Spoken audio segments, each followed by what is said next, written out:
think that's always worried me about being one of the few is the way we keep on getting fewer. With the passing of Group Captain John Hemingway, I realised two things. Firstly, and obviously, we're now in a world beyond the living memory of the Battle of Britain. Despite the sterling work of historians, amateurs and the pilots themselves in collecting the recollections of that early war period, we will never add to them. All we have now are words, recordings and artefacts, without the physical presence of men who were actually there. The other thing I realised was just how lazy the RAF were when giving nicknames. If you were Irish, you're Paddy, Welsh, Taffy, Scottish, Jock, and if you happen to be an Englishman who grew up in West Africa, well, I can't say that on YouTube now, can I? Paddy Hemingway wasn't just the last of the few. He was one of the first. Now, when I heard the news, I realised I didn't know that much about this incredibly important man, so I went to the primary sources. There's nothing quite like finding someone's name in the operational record book and knowing exactly where they were at a given day and time. A man who knew him well was his CO during the battle, Group Captain Peter Townsend, and he had this to say about the man. One night I noticed a bed with a parachute lying on it and a notice warning, Hemingway, his bed. Paddy Hemingway, quietly spoken with a thin moustache that suited him well, was another veteran of the Battle of France and a close friend of Jim Marshall. An excellent pilot, he showed a remarkable aptitude for being shot down, bailing out and walking or swimming away intact. So far he had a preference for water. Fished out in extremis from the North Sea during the Battle of Britain, he jumped down again a few days later into pitsea marshes. His career as an involuntary parachutist was not yet ended. Meanwhile, his parachute lay there, stating a claim to his bed. So this is going to be one of my most in-depth videos ever, so go grab yourself a biscuit, a cup of tea, and let's get cracking. John Hemingway was born in Dublin on the 17th of July 1919. He was rightly a proud Irishman, and according to his son, dying on St. Patrick's Day, would have pleased him greatly. However, John was no Catholic, instead being brought up in the Anglican faith. Perhaps that's one of the reasons he crossed the Irish Sea to fight in Britain's army. That and the burning desire to fly. But just to remark on the fact that John was Irish. Now, it might seem strange that such a man was fighting for King George VI, given the gathering Irish War of Independence around his birth and early childhood. Now, for someone like me who grew up reading the Sharp books, that Patrick Harper-like figure fighting Europe's latest tyrant doesn't seem that strange. If you wanted to fly in the 1930s and you were from Ireland, the RAF was probably your best bet, unless you tried to join the Luftwaffe, which apparently a couple of Irish boys attempted. And so Hemingway joined the RAF in early March 1938 and began training at the beginning of 1939. He was commissioned as a pilot officer a year to the day after joining up and was posted to number 85 Squadron, then based at Debden. John's name doesn't appear in the operational record books of Form 541 until October 1939. However, he was certainly with the unit before the war came. On the 1st of September, number 85 Squadron was mobilised. At 8 AM on the 4th of September, elements of the squadron's ground staff began the journey to France.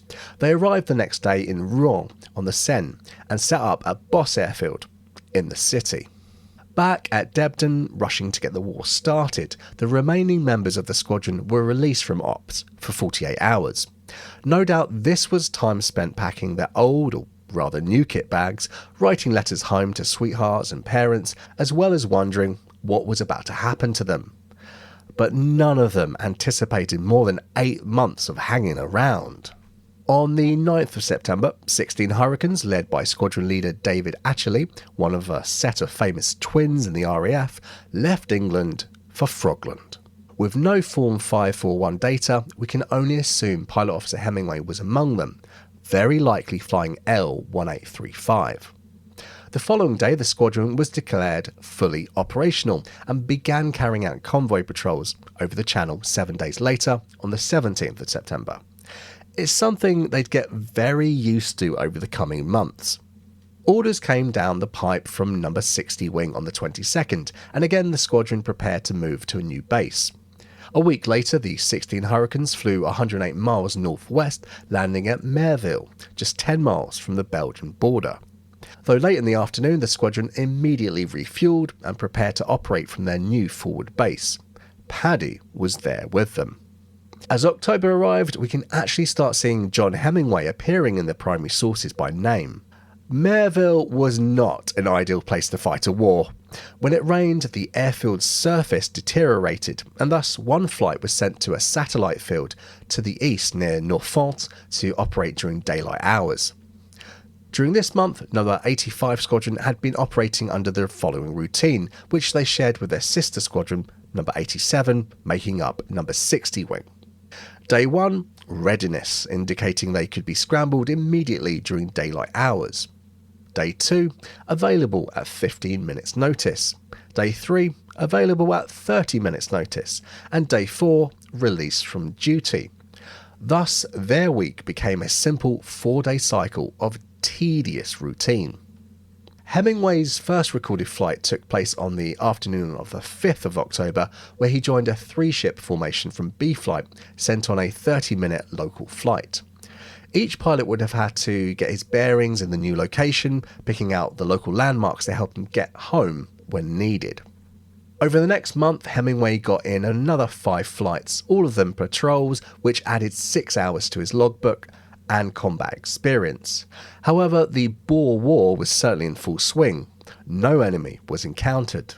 In fact, it would take almost another month of flying before the squadron met the enemy with any result. On the 5th of November 1939, the squadron again moved 20 miles to the east, arriving at L'Île Seclan airfield to the southeast of the city. In fact, the squadron's HQ would eventually operate out of the same chateau used by the Duke of Marlborough during the 1708 siege of Lille. This wasn't the squadron's only link to high society though. The following month, the squadron would host the King, and then 10 days later, the Prime Minister, but not Marlborough's descendant in this case, instead his predecessor, Neville Chamberlain. However, before the royal visit, the squadron would experience its first setback, as well as its first success. On the morning of the 17th of November, Flying Officer Blair experienced engine failure and force landed at Amiens. Blair was unhurt, but the aircraft was wrecked. 4 days later, on the morning of the 21st of November, Flight Lieutenant Richard Lee shot down a Heinkel 111, the squadron's first victory of the war. Interestingly, Lee was also the godson of Boom Trenchard, the father of the Royal Air Force. Now, if you're not familiar with the name, you'll probably be familiar with him from any Battle Britain book you've ever read. Growing up, I was always fascinated by this image.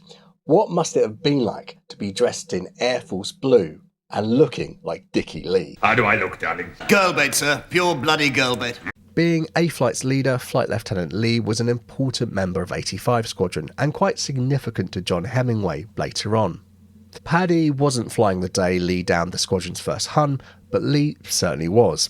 He carried out no fewer than 6 patrols between 8 AM and 3:25 PM. In fact, during that month, there was hardly a day he wasn't flying at least one patrol. Pilot Officer Hemingway did 7 patrols himself and a reconnaissance flight, adding another 9 hours of flight time to his logbook. December, in addition to hosting dignitaries and royalty, saw the squadron engaged in standing patrols and, increasingly, convoy patrols. A Flight, led by Flight Lieutenant Lee, often dispatched to Le Touquet for operations, while Hemingway and the rest of B Flight operated from L'Île Seclan. As the weather closed in, 2 Hurricanes were lost to icing conditions and 2 others to accidents. So far, there had been no fatalities, but it just highlights the ever-present danger of operating aircraft, even in relatively peaceful conditions. By the 17th of December, the ORB notes that the BEF began to take some Christmas leave. However, Hemingway had already been sent out to escort the leave boat at the beginning of the month. It's an image you can just picture, a small boat steaming across the channel with a flight of Hurricanes overhead, making sure the boys got back home for a break. Pilot Officer Hemingway flew his last sorties of 1939 on the 18th of December, again patrols without result. According to an interview given later, Paddy was one of the lucky ones who had been granted his own leave over Christmas, the last one he'd spend in relative peace, for some years. In his absence, the officers gave the local children a Christmas party, while the airmen ate their Yuletide lunch. It seems that everyone remained on the ground due to thick fog on the 25th. Nonetheless, it would be the first of 6 Christmases at war. It must have been a good bit of leave because Hemingway didn't get back in the air until the 17th of January 1940, flying a 90-minute defensive patrol above L'Île Seclin in the morning and a 55-minute one in the afternoon. Although this would be John's only flight that month, the squadron had not been idle. Most of the first weeks of the month were taken up with patrolling B-Line, which was the route taken by some of the leave boats returning men to France. No doubt John himself had been protected by his own squadron mates during his voyage. With this duty completed by the time John had returned, the repetitive task of patrolling their own airfield began again. It's at this point that we lose John Hemingway for several months in the primary sources. February was a complete washout for the squadron. At the beginning of the month, the weather had actually improved and became warmer. However, this led to widespread fog, bringing visibility down to as little as 50 yards. I have personal experience of the weather in this part of the world when I was learning to fly in Belgium. For about 6 months of the year, flying was almost impossible due to low cloud, and many a day did I drive the 65 kilometres to the airfield to only find it socked in with fog. When the fog went in the middle of the month, the snow came. This turned L'Île Seclin into a quagmire, which may have been just serviceable had the fog not returned.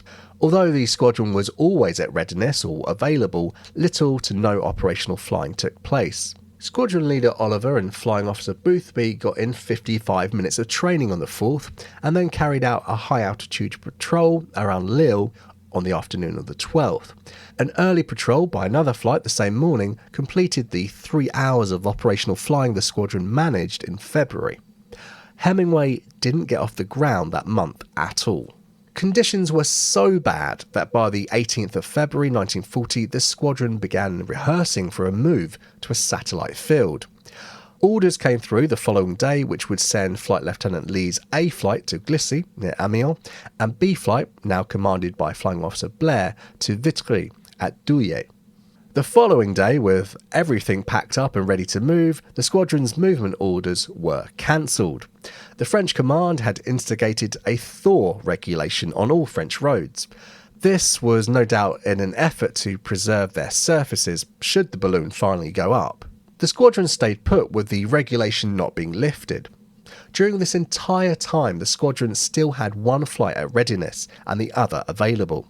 Nevertheless, L'Île Seclin airfield just wouldn't play ball. Although No. 87 Squadron seemed to have managed to move back to Le Touquet on the 23rd of February, the next day when No. 85 Squadron, now responsible for all ops in the area, tried to scramble 3 aircraft for an intercept, disaster struck. Ordered to patrol Lille at 20,000 feet to defend against a plot heading in from Germany, Pilot Officer Moorhood turned his Hurricane over on its nose. Luckily, he was unhurt, but while one Hurry was sniffing the Nord mud, its 2 sisters were axle deep in it and couldn't be budged. While the British struggled to get a fighter up, the Jerry did what he'd come to do and buggered off home. Ops finally called the whole thing off, and there were probably some choice words among the ACMers for the top brass that night. Unsurprisingly, L'Île Seclin was declared unserviceable until frost set in on the 28th, making the surface just able to hold a Hurricane. March 1940 became a busy period of training for No. 85 Squadron. No doubt due to the inactivity of the previous month, all members were sent out to practice formation flying and aerobatics. This was interspersed throughout March with the usual patrols, both defensive and standing. Pilot Officer Hemingway managed to get in 90 minutes of formation training and personal aerobatics on the 3rd and 4th of the month. March would also see No. 85 Squadron's first casualty of the war. On the morning of the 6th, Pilot Officer Hemingway flew a patrol with 4 other members of B Flight, including Sergeant Lenton. The 4 were then dispatched to Perron to participate in a couple of days of affiliation with 2 Lysander squadrons, numbers 4 and 12. Before noon, one of the 4 would be dead. From the timings, obviously B Flight went straight to work after arriving at Peronne following their morning patrol. At 10:45 hours, Sergeant Lenton's engine failed during takeoff, and he committed the cardinal sin of airmen. He turned back to the airfield, attempting a downward landing, and was killed in the attempt. 2 days later, the squadron had better news as Dickie Lee had been awarded a gong in recognition of his impeccable leadership of A-Flight and not least his downing of a Heinkel the previous November. Flying Officer Lee could now put up the DFC stripes below his wings. The following day, Pilot Officer Hemingway and the 2 other members of B-Flight returned from Peronne. That day and the following one, the 10th, were taken up with an exercise should the BEF need to move. The ORB did not state in which direction this would be, but the optimist in me suspects it was an advance. Reading the ORB for March really gives you the impression that the Allies were expecting something. There were more affiliation missions that month, as well as a gas defence drill on the 27th, which was reinforced by a full squadron scramble to intercept an inconclusive plot. Following another unfruitful standing patrol on the 18th, Pilot Officer Hemingway took part in 3 separate patrols in the afternoon and the evening of the 30th of March. Again, no Germans were spotted. It's at this point that the primary sources fail us. Pilot Officer Hemingway pretty much disappears from the records and isn't named again with details until June. Despite having the Form 540, we don't have detailed flight-by-flight information for April or May 1940. I'm sure we can both guess why that might be. Over the first 10 days of the month, various affiliation flights were carried out for various regiments, including the Grenadier and Coldstream Guards and the NS Killens. April also saw another move for the squadron, which was ordered to Mons-en-Chaussee and what is now Peronne Airfield. However, the ORB reports that not a lot of operational flying took place for the greater part of the month. Instead, this squadron busied itself with night flying practice, something it would need to excel in less than a year later. But by the 26th of April, number 85 squadron, back up again like some travelling circus, headed right back to L'Île-Seclin. By now, Flight Lieutenant Lee was in command of B Flight, which included John Hemingway. As April moved into May, the squadron continued its routines of patrol and training flights until the morning of the 10th. The squadron's ORB had this to say. At the marginally noted hour, the blitzkrieg started, and the first intimation the squadron received was the sound of innumerable Hun aircraft roaring overhead and the sound of anti-aircraft fire both light and heavy.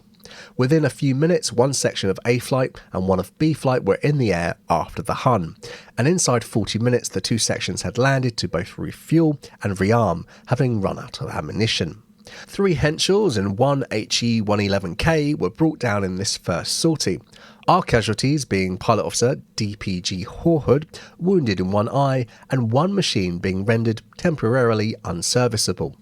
Intermittently throughout the day, as each section and flight landed, the pilots in the aircraft were on the ground only long enough to allow for rearming and refueling, and so it went on from dawn to dusk. By the end of the day, the squadron had a total bag of 17 enemy aircraft to their credit, with the loss of 2 more of our aircraft, which were rendered unserviceable. 2 bombing attacks were made on the aerodrome, which proved inaccurate, the bombs dropping to the north and southeast of the squadron headquarters, which was situated in a chateau surrounded by woods.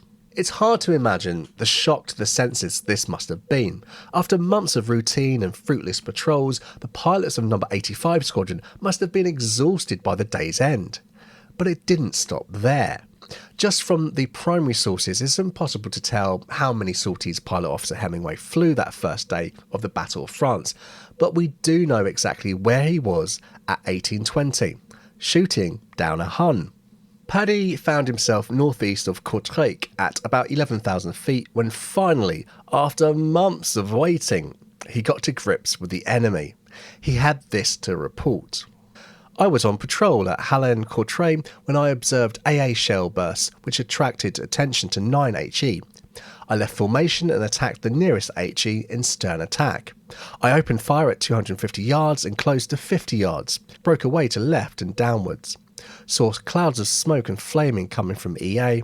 I was so close that my engine was covered with enemy oil. EA fell to earth in slow spiral and then dived at between Desserim and Vaken. Noticed when EA shot down, passing parachutist on his way down. In a later interview, Paddy also said the following: I saw nothing of the first, second or fourth sorties, but on the third I spotted a formation of 9 Heinkel 111s flying in 3 Vics of 3, an ideal formation to attack. I dived, settled in behind the lead bomber of the rear Vic and opened fire. In my innocence, I was sure the Heinkels on either side wouldn't fire at me in fear of hitting each other. It seemed that no one was firing back. I couldn't see any tracer, and I wasn't hit as I half expected. Strange to say though, I pulled up and away, but only momentarily. I've dived back again and emptied my guns into the same bomber. It faltered and crashed. It was later confirmed it's destroyed. Even under favourable circumstances, it had taken all my ammunition to down a Heinkel 111 from behind. We had heard the Germans were fitting armour plating to their bombers, which might have explained it. However, it was obvious we had to devise other means of attacking them, from the beam or head on. Looking at the map, I believe that Hemingway's Hun fell somewhere between the villages of Varka and Daytricken, just northwest of the town of Courtrai or Kortrijk. It's interesting to me that Hemingway got so close in this combat that he experienced a phenomenon German night fighters would later call Tommy oil. The following day, it was reported that Flight Lieutenant Lee failed to return from a patrol over Maastricht. He had last been seen following a Dornier at 2,000 feet. Apparently this seemed to develop into somewhat of a habit for Dicky. Again, L'Île Seclin was targeted by the enemy, and this would become a routine occurrence for the squadron over the coming weeks. It prompted the CO on the 13th to move the men's billets into the village of Lesquin, northwest of the airfield. Then, when it was realised the village boasted a munitions factory, the men were moved the following day to the healthier villages of Fretin and Enetier, to the south and southeast. It's at this time that the HQ moved into the former residence of the Duke of Marlborough, John Churchill, Winston's ancestor. The previous day, Dickie Lee had wandered back into the mess with a story to tell. While chasing the Hun the previous day, he had been shot down and slightly wounded. Taking to his brolly over some unnamed Belgian village, he landed just as German units were occupying said village. Lee borrowed a peasant smock, donned it and simply walked through the Germans, taking notes of all he saw. Upon reaching British lines, he made his report and toodled off back to his squadron. You simply couldn't make this stuff up, could you? I mean, why does Hollywood feel the need to rehash old movie ideas or overextended franchises? Just pick up a history book. It's all in there. While all of this had been going on, No. 85 Squadron were giving as good as they got, if not better. During the first 4 days of the offensive, the squadron had claimed 32 enemy aircraft destroyed for the loss of 4 Hurricanes, with just Pilot Officer Moorhood having been injured. With the greatest respect to the memory of those 85 Squadron lads, we have to look at these claims with a dubious eye. However, on the 15th, there could really be no doubt. On that day, the squadron claimed 4 enemy aircraft shot down, including a Heinkel 111 by Sergeant Allard, which crashed within 1.5 miles of the airfield. All that was found were 6 unexploded bombs and the grisly burnt remains of the aircraft and its crew. Despite this success, the squadron also lost 3 aircraft and 1 pilot, Flying Officer Pace being sent back to hospital in England. They had been facing very uneven odds and were all lucky to escape with their lives. Sadly, the squadron's luck was about to run out. The following day, No. 85 Squadron put in 8 destroyed claims, but lost 3 aircraft. These pilots encountered an estimated 75 German aircraft and, as can be imagined, were overcome. Pilot officers Angus, DFC and Rawlinson were observed to shoot down 2 enemy aircraft apiece before both being killed in action. They were the first 85 Squadron pilots to be lost in action in the Second World War. They certainly would not be the last. Thankfully, the 3rd pilot missing that day was later reported safe. With the exception of the 15th of May, L'Île Seclin was attacked by German aircraft on a daily basis. This, in addition to the streams of refugees passing through Fretin, must have painted a worrying picture of the members of the squadron. Following Pilot Officer Angus's burial in Freetown on the 17th of May, 4 pilots, including the slightly wounded Flight Lieutenant Lee, were flown back to England on leave for a well-earned rest.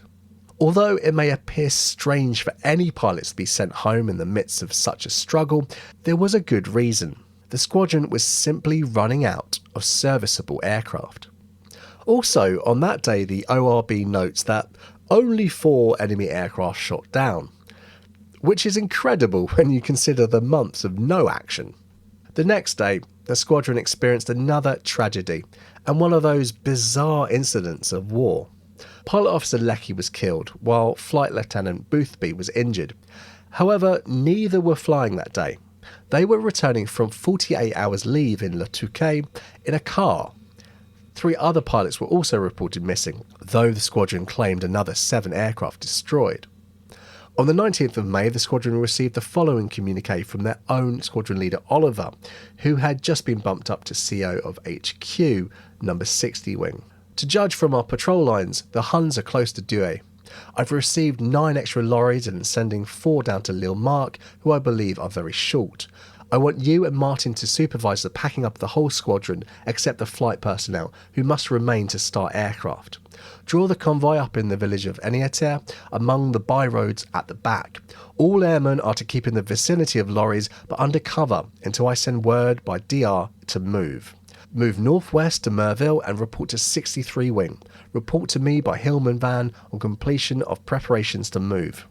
The squadron returned to Merville in the face of the German advance. However, the ops didn't stop while the move was being organised. The ORB claims that 16 enemy aircraft were shot down by the squadron that day, including 5 by Pilot Officer Lewis alone. Arriving at Merville on the 20th, 85 Squadron also got its new CO, Squadron Leader Peacock. By the end of the day, he was dead, shot down by flak along the Arras Road as he attacked advancing troops. Before taking off on his last flight, however, Squadron Leader Peacock had ordered the adjutant to destroy squadron files, records and ciphers, dump all kit belonging to the men and officers and be ready to move off to Boulogne at 1400 hours. The ground staff were to remain to continue servicing what few Hurricanes remained operational, but were flown out at 1800 hours. Their transport aircraft was escorted by 4 Hurricanes back to Hendon, the full force of No. 85 Squadron, on the 20th of May 1940. Meanwhile, the rest of the squadron, waiting to embark at Boulogne, experienced German bombing through the night. 2 days later, the squadron returned to Debden, from where they had left on the 4th of September the previous year. And the next day, Squadron Leader Peter Townsend arrived to reform a tired and broken unit. But Pilot Officer Hemingway was not with them. He'd missed all of this. Without the primary sources, we have to turn to anecdotal evidence from the man himself. During the same evening combat that Flight Lieutenant Lee was shot down by the Dornier he was pursuing, Pilot Officer Hemingway had joined Flying Officer Allen and Pilot Officer Wood Scorn in shooting down their own Dornier 17. In a later interview, Paddy described what happened next. On my 3rd flight, I spotted a low-flying Fusilier stock and dived to attack it. The pilot must have seen me coming though as he turned below me, before diving towards the ground and staying there. All the time it was leading me towards the guns it was spotting for. The anti-aircraft guns opened up. I heard the shells going by and felt 1 or 2 clob the aeroplane, but I was too green to realise it was serious and continued attacking. Suddenly there was a hell of a bang and the needles in the cockpit went all over the place as it was filled with smoke. I was furious that the Germans should do this to me. I was going to fly down the barrel of the gun and blow the whole lot to blazes. Then I thought that would apply to me too. So I turned west and crash landed in a field before getting away as quickly as possible. Walking away from the direction of the German advance, Paddy made it all the way to Brussels before he managed to get a lift. He was eventually returned to Lille by the 15th of May, but describes it as being nearly deserted with many pilots missing. The interview I'm drawing from was conducted almost 81 years after the events.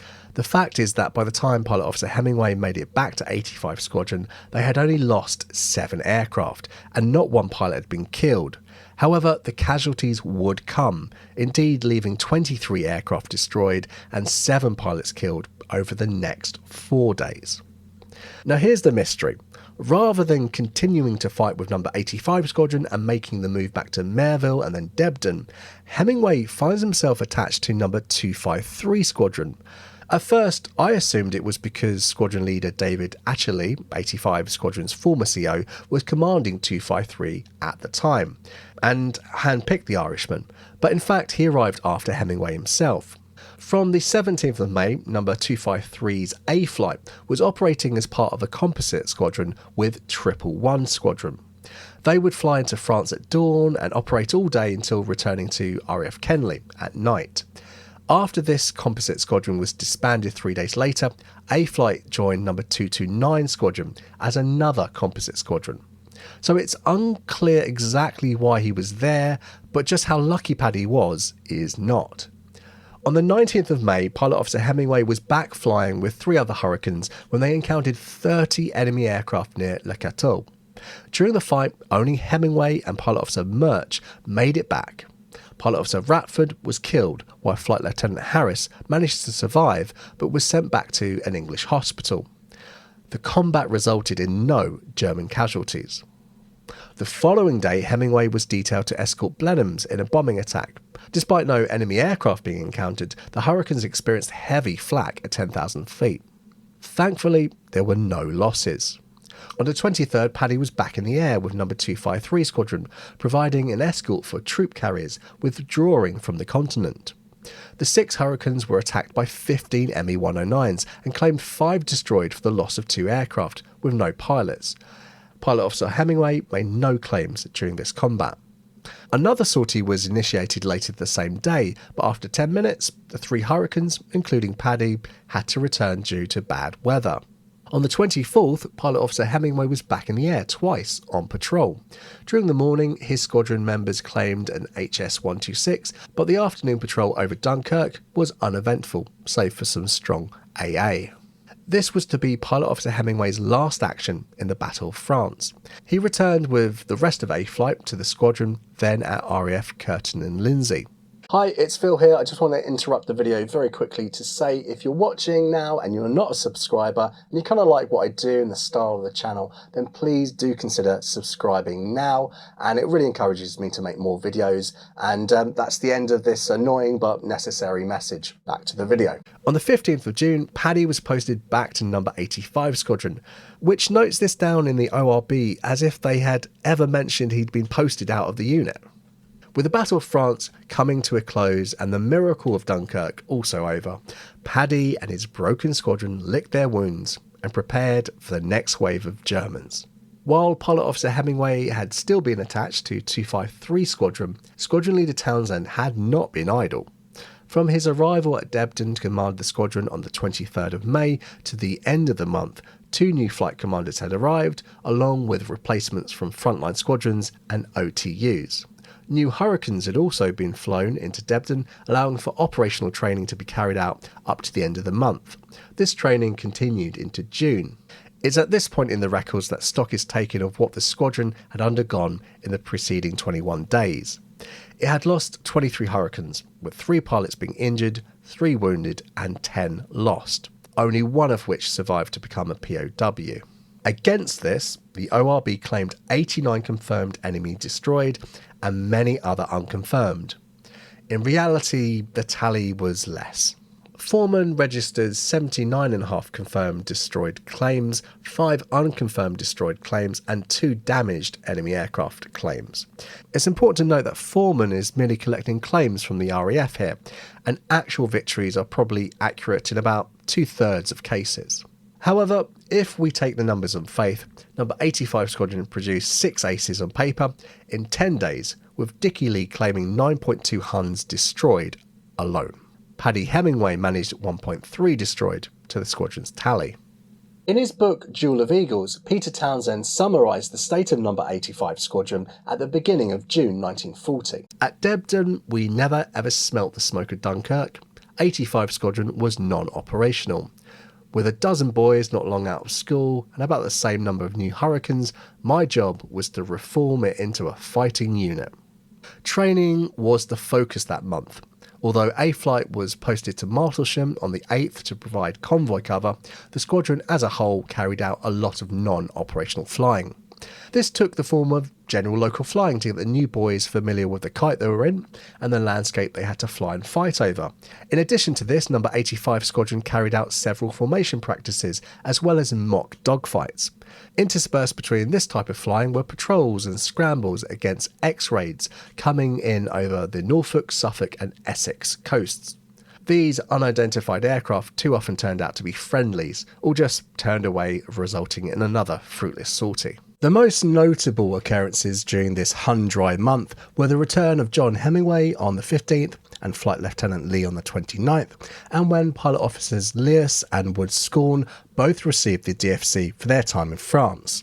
In total, No. 85 Squadron carried out some 438 hours of non-operational flying both day and night, compared to just 69.5 hours on patrols.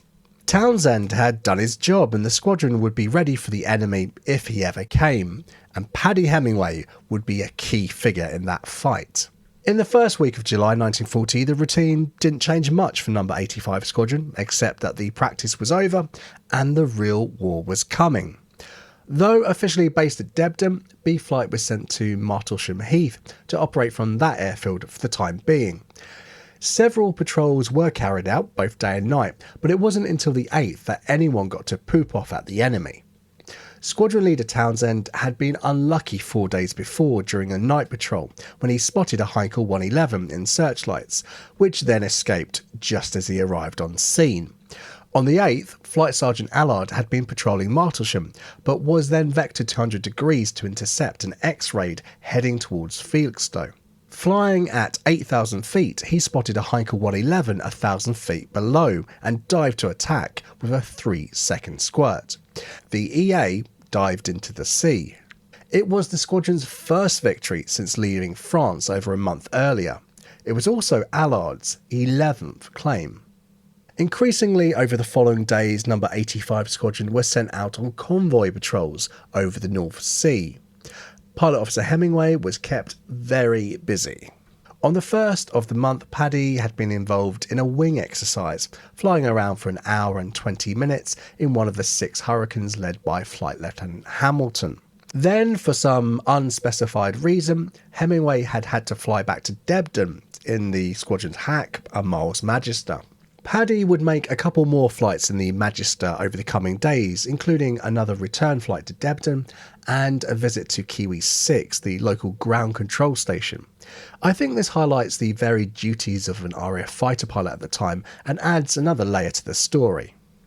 However, he was back onto ops by the 5th of July, flying 3 patrols, including one at 21:15 hours.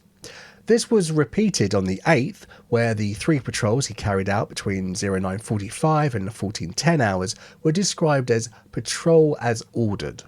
This indicates that his formation were at readiness in the air, waiting to be directed quickly towards any threats that might materialise. We can only imagine the strain such anticipation would have put on these pilots. The following day, Tuesday the 9th of July 1940, would be Paddy Hemingway's busiest during the entire year. Although he flew just as many sorties on the last 2 days of August, the 9th would see him in the air the longest.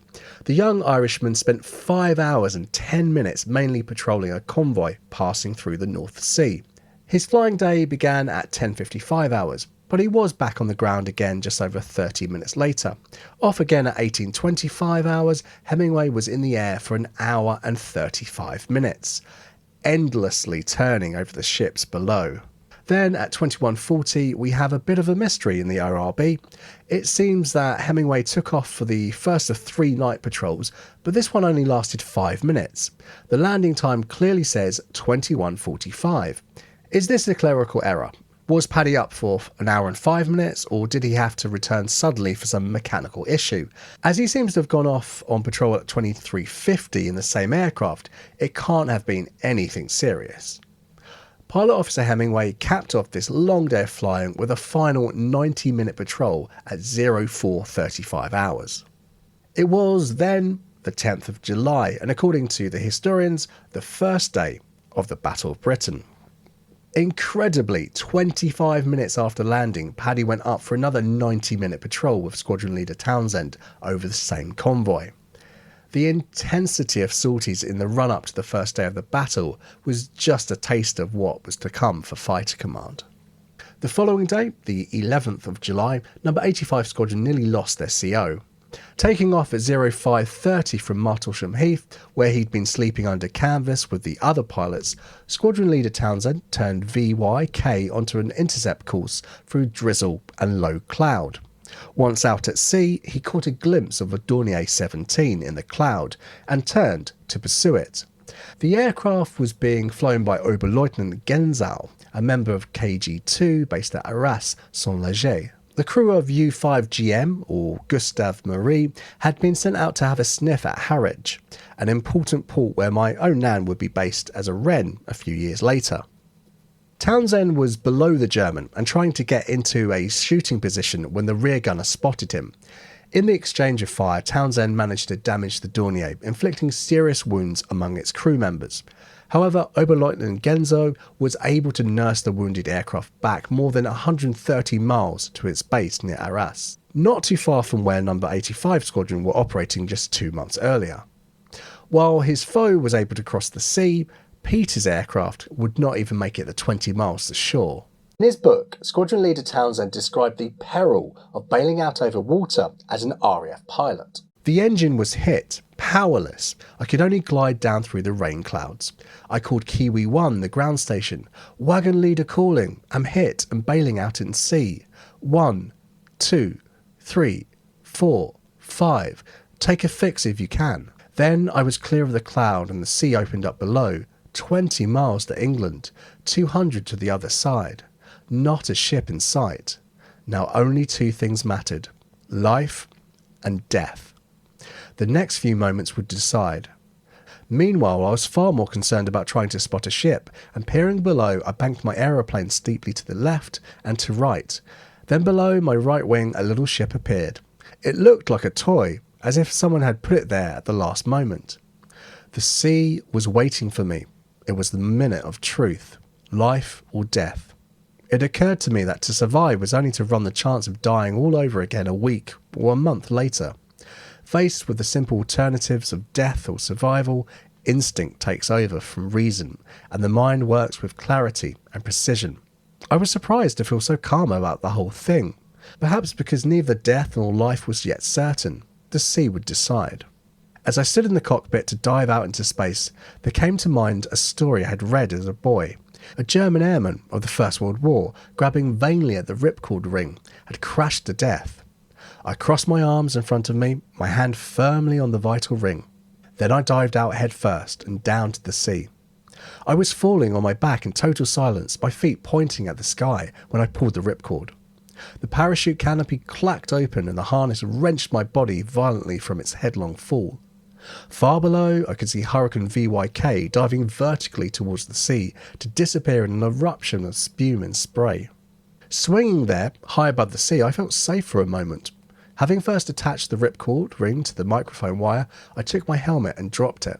That rid me of one encumbrance. Clad as I was only in a light sweater and trousers, there remained but one more thing: my flying boots. Oddly enough, I preferred to stick to them. If necessary, I would kick them off in the sea. When the big splash came, I hit the harness release knob and sank. It seemed fathoms deep into green obscurity. The harness was gone, and long seconds followed while I thrashed out vigorously with arms and legs. When at last I broke the surface, I saw the little ship lying less than a mile away. Luckily, they had seen me and were lowering a boat. I kicked off my boots and, feeling tiny and impotent in that immense sea, swam around rather relaxed, supported by my Mae West. The bulbous yellow life jacket, filled with kapok, could be inflated only by mouth. I blew through the pink tube but swallowed mouthfuls of seawater. So I took to swimming again and steered towards my helmet, a small dark blob floating 100 yards away, with the ripcord still firmly attached. The rest of the quote here involves some cursing, which YouTube won't like, so please excuse my French. When the little boat, rowed by 4 stalwart sailors, approached, a 5th stood up in the stern, brandishing a boat hook and shouted, "Putain, si c'est pas un putain de bouche." Only one answer was possible. J'en suis pas, je suis un putain d'anglais, I shouted back, and the boat hook was quietly lowered. A moment later, brawny arms were around me, and a warm Yorkshire voice was speaking. Come on, lad, we've got you, it's all right. And they hauled me into the boat. Unknown, willing hands had saved me from certain death. In thanks to his rescuing captain, who plied the airmen with invigorating rum at such an early hour, Townsend presented him with his meticulously retrieved flying helmet. Just 2 days earlier, Pilot Officer Hemingway had borrowed the CO's kite, P2716, to complete his night patrols. In fact, Hemingway would fly in many of the Hurricanes that were subsequently lost with friends. And interestingly, one of those he operated during the Battle of France, L1837, would end up in Yugoslavia, serving with that country's Air Force. Paddy was in the air later the same day, in another Hurricane, on another convoy patrol. Just to highlight how lucky Squadron Leader Townsend was, and subsequently how lucky Paddy was, the squadron lost another pilot in similar circumstances on the 12th. A B-flight section, led by Pilot Officer Bickerdike, attacked a couple of Heinkel 111s off the coast of Felixstowe just after 0900 hours. Bickerdike delivered 2 attacks, one from quarter starboard, which silenced the rear gunner, and then another from quarter port, which he claimed sent the EA into the sea. Sergeant Rust claimed to have damaged another Heinkel, likely killing its gunner too. Unfortunately, Sergeant Jewitz, the third member of the section, was shot down into the sea. He was reported missing later that day. 10 days later, Pilot Officer Bickerdike would also be dead, killed while attempting a landing following a night patrol. For the rest of the squadron, July continued with almost non-stop convoy patrols interrupted by scrambles to intercept X-raids, all of which turned out to be friendly aircraft. The only other excitement the squadron saw was when Flying Officer Wood Scorn chased the Dornier back to the Belgian-Dutch coast while on convoy patrol, trying to secure a confirmed kill. He only turned back as he had run out of ammunition, leaving the German to limp home. The next day, A-Flight had some success when Flight Lieutenant Hamilton and Flight Sergeant Allard caught a pair of Me-110s at low altitude over the sea near Southwold. After following the pair at about 5 feet and travelling at 280 miles per hour for 35 miles in line astern, Hamilton managed to shoot down one with 2 long bursts. The second was given a burst from Flight Sergeant Allard's gun and, as the ORB put it, thought discretion the better part of valour, and made off home. During this month, Pilot Officer Hemingway flew 41 sorties, adding some 43 flying hours to his logbook, and also adding to his skill as a pilot. It was an advantage many later newcomers to the squadron would not benefit from, to their peril. As August came, he and No. 85 Squadron would face some of the toughest challenges yet. With the Canal de Kampf stage of the Battle of Britain continuing until mid-August, No. 85 Squadron's role of convoy patrols changed little over the coming 2 weeks. Pilot Officer Hemingway carried out 17 such patrols between the 1st and the 12th of August, adding just over 19 flying hours to his logbook. At this time, A-Flight was based at Martlesham Heath, and B-Flight, including Paddy, was further inland at Castle Camps. Just how tedious these missions must have been is summed up in a comment in the ORB on the 3rd of August. It moaned, no enemy action to liven things up. In fact, there would only be 2 fruitful patrols for the squadron in the first half of August. At 0630 on the 6th of August, Flight Sergeant Allard, leading Yellow Flight, sighted a Dornier 17 over a convoy east of Lowestoft at 9,000 feet. Diving in a quarter beam attack, he knocked out the port engine with a 5-second burst, closing from 300 yards to 50 yards. This EA was then attacked by his fellow sergeant pilots Evans in Yellow 2 and Ellis in Yellow 3. The Dornier dived into a cloud and was last seen as its tail fell off a few feet above the water before it nosed in. 5 days later, at 11:50, Squadron Leader Townsend caught another Dornier over a convoy in the Eastern Channel. Attacking from slightly below, Townsend gave the enemy aircraft 2 3-second squirts before it disappeared into cloud, and then another 3-second burst when it came out again. At this point, the Dornier went into a steep dive and the CO couldn't follow its progress as about 20 Me-110s arrived on scene. Despite seeing a large splash in the sea that very well could have been his quarry, he then had to engage the twin-engine fighters. He had a go at one, but due to low fuel and ammunition, he beat a hasty retreat, returning to Martlesham. A little later, Sergeants Allgood and Hampshire had a scrap with 7 Me-110s. Allgood dived into the middle of the pack and fired all his ammunition at one of them, seeing bits fly off the EA. He later claimed it as destroyed. His wingman also claimed an Me-110, but it hadn't been witnessed by anyone and remained unconfirmed. Of course, being in B-Flight, Pilot Officer Hemingway wasn't involved in these combats at all, nor was he even airborne on either of these days. Nonetheless, he would have heard about these successes, and no doubt they influenced his state of mind. The success of Sergeants Allgood and Hampshire marked another milestone for 85 Squadron and their official home aerodrome of Debden. Air Vice Marshal Keith Park, in command of 11 Group, had paid a visit to the 12 Group station on the 7th. On the 10th, the ORB comments that Debden had been transferred into 11 Group, putting it firmly on the front line of the battle.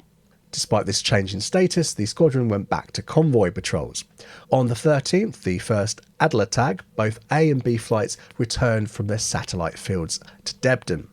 From here, they continued to fly convoy patrols on the 14th and 17th of August, but also did squadron formation flying practice on the 15th and 16th alongside their normal patrols.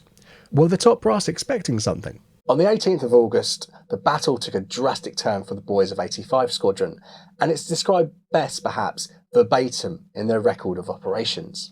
At 17:24 hours, the squadron, comprising 13 aircraft, were ordered to patrol Debden home base at 10,000 feet. At 17:30, they were airborne and immediately ordered to patrol Canterbury at 20,000 feet. At 17:36, they were ordered to intercept Raid 51, which was crossing coast in vicinity of Folkestone. And at 17:39, when 8 miles northwest of Chelmsford, squadron leader Townsend sighted enemy aircraft approximately 50 miles east of him. The squadron set a course east to deliver attack. The enemy raid consisted of a number of aircraft estimated at between 160 and 250 machines. At the time, they were approaching in very rough thick formation, stepped up from 10,000 to 18,000 feet. The lower advanced tier comprising Ju-87s, followed by HE-111s 2,000 feet higher, and higher were Ju-88s and Me-110s at approximately 16,000 feet, with Me-109s at approximately 17,000 feet. The enemy, on sighting the squadron, employed the following tactics. A, the 2 lower tiers comprising Ju-87s and HE-111s immediately turned seawards. B, the 3 higher formations of Ju-88s and Me-110s and Me-109s started elevating steeply while turning sharply from left to right continuously, eventually forming into 2 circles. The Ju-88s, which were numerically small, combined with Me-110s and formed 1 circle turning anti-clockwise at approximately 18,000 feet, and the Me-109s at 20,000 feet, their circle also being anti-clockwise. Owing to the numerical superiority of the enemy, the squadron was unable to deliver any set method of attack, and the battle developed into individual dogfights. The main action took place at approximately 8 to 12 miles east of Foulness Point. Squadron leader Townsend attacked 1 Me-110 with full deflection shot, 3 bursts while doing a left-hand turn, and the enemy aircraft heeled over, spiralling vertically downwards, out of control from 10,000 feet. Pilot Officer English and Sergeant Howes saw it go down and corroborate the opinion that the pilot must have been killed. He then attacked an Me-109 and the enemy aircraft caught fire after a 3-second burst and spun down in flames. He was then attacked by another Me-109, but without difficulty manoeuvred on its tail, pilot bailed out and the machine broke up in the air. He then attacked another Me-109 ineffectively and then, with ammunition exhausted, returned to Debden. Pilot Officer English, Red 2, followed Squadron Leader Townsend in the attack on 20 Me-110s, tackled 2 Me-110s which dived ahead of him. He gave 1 long burst, saw Tracer entering the wing and silenced the rear gunner. Sergeant Howes, Red 3, while Red 1 and Red 2 were attacking, climbed to 9,000 feet and attacked an Me-110 and saw it crash into water. He then climbed and made a number 2 attack on one of several Me-110s circling, which burst into flames. He then climbed to 15,000 feet and attacked a straggling DO-17, which went down out of sight with thick smoke trailing from it. Flight Lieutenant Hamilton, Yellow 1, attacked a HE-111 with a 5-second burst, and on breaking away, it dropped its undercarriage. Smoke poured from the fuselage and 2 engines, and enemy aircraft went gliding down to the sea. He then attacked an ME-110, which dived down with both engines on fire. Pilot Officer J.B. Marshall, Yellow 2, followed Yellow 1 in pursuit of ME-110, but broke away to engage at HE-111 3 miles away and opened fire at 200 yards. Pieces broke away from the enemy aircraft, which was in a cloud of white vapour, and, flying into Pilot Officer Marshall's starboard wing, cut off the tail unit of the enemy aircraft. Despite a damaged aircraft, minus a wingtip, he landed safely at Debden. Peter Townsend actually explains more about this incident in his book with Pilot Officer Marshall, but again, because of YouTube, I can't say the nickname. One more Hurricane came taxiing in, its starboard wingtip missing. As the pilot climbed out, I recognised the tall, lean figure of Niger, Marshall. "What the devil do you mean by taking off without orders?" I asked him. "I'm sorry," he said, "but when I saw you all going off, it was just too much, so I followed. I'm terribly sorry about the wing, but I was out of ammunition and had to ram a Heinkel. I'm sure you will agree, it was worth it." The ORB entry of the 18th of August continues thusly. Sergeant Ellis, Yellow 3, destroyed one ME-109 and damaged an ME-110. He used his cine camera gun throughout the combat. Sergeant Walker Smith, Blue 3, delivered a frontal attack on an ME-110 150 yards above it. The enemy aircraft glided down from 8,000 feet to hit the sea 40 miles out. After firing several ineffective bursts on another aircraft, he made a similar frontal attack. This time the ME-110 broke up, one bailing out into the sea. Pilot Officer W.H. Hodgson, Blue 4, during the dogfight climbed to 12,000 feet and dived on a DO-17 which went diving down, white smoke pouring from its engines. He then turned on the tail of ME-109 by a steep climbing turn, and after a short burst the enemy aircraft dived vertically down to the sea. He then climbed to 20,000 feet to a circle of ME-110s, made a snapshot at one and then dived on another, making the enemy aircraft's starboard engine smoke. Pilot Officer Gowers, Green 1, attacked a Ju-87 from dead astern with a 5-second burst followed by a 7-second burst, and the enemy aircraft was almost completely blotted out by a black smoke and dived towards the sea. Pilot Officer J. Lockhart, Green 2, attacked an ME-110 and silenced the rear gunner. Pilot Officer A.O. Lewis, DFC, Green 3, encountered 12 ME-110s circling at 18,000 feet, one of which proceeded to dive on a Hurricane down below, and in so doing presented a plain view in the sights at 150 yards. 2 short bursts caused it to smoke and dive at a steep angle. Pilot Officer Hemingway, Blue 2, followed Flight Lieutenant Lee, DSO, DFC, Blue 1, who chased a lone Ju-88 but broke away to attack a circling formation of Ju-88s.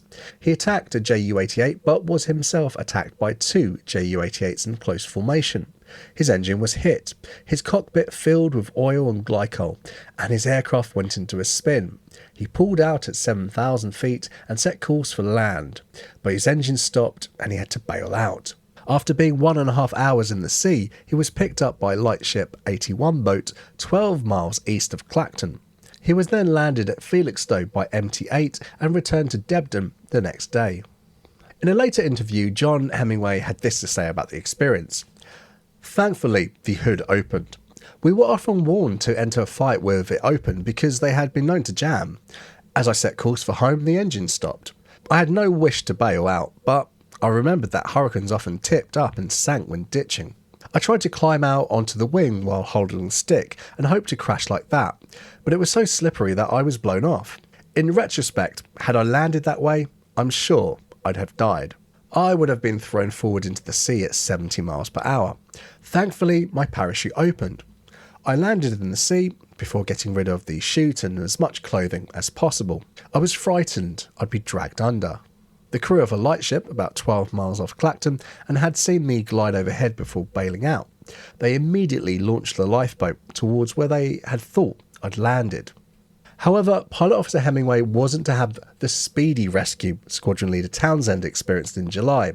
He was to struggle to shore for nearly 2 hours while the boat's crew searched for him.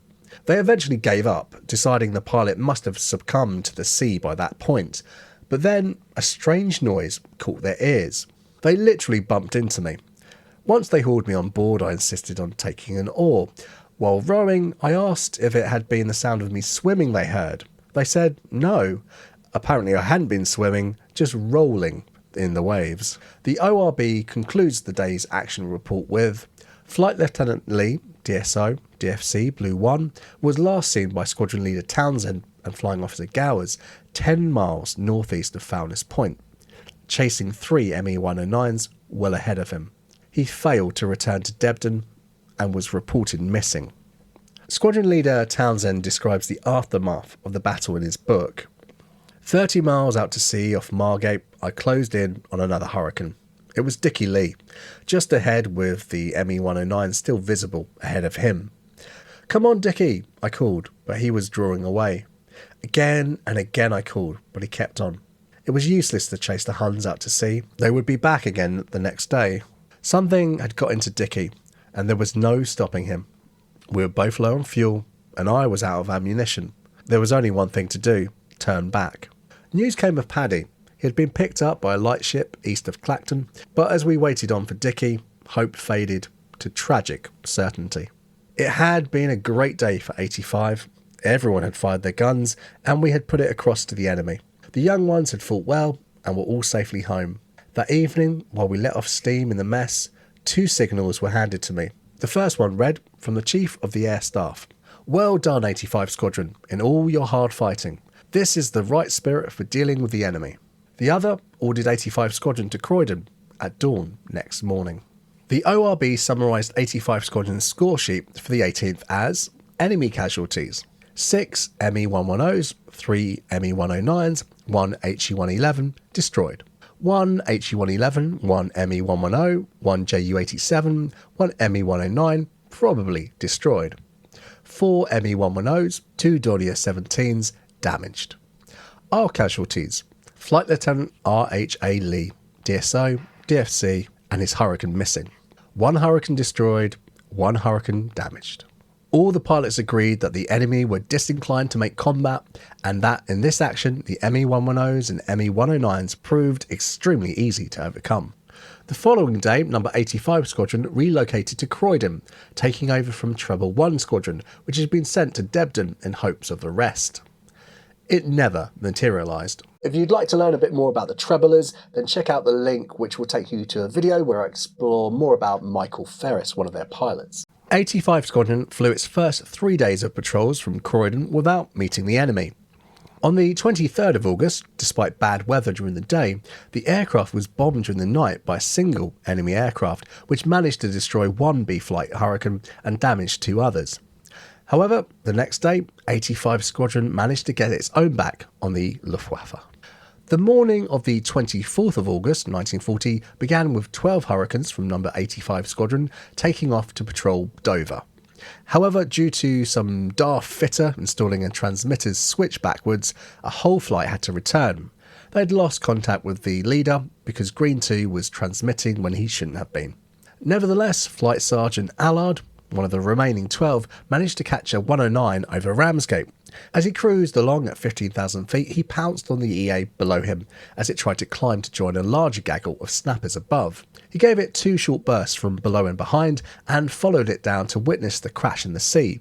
Despite some of his mates trying to follow the Hurricane down, Allard managed to get back to Croydon to make his claim. Pilot Officer Lockhart, a fellow A-Flight member, was not so lucky.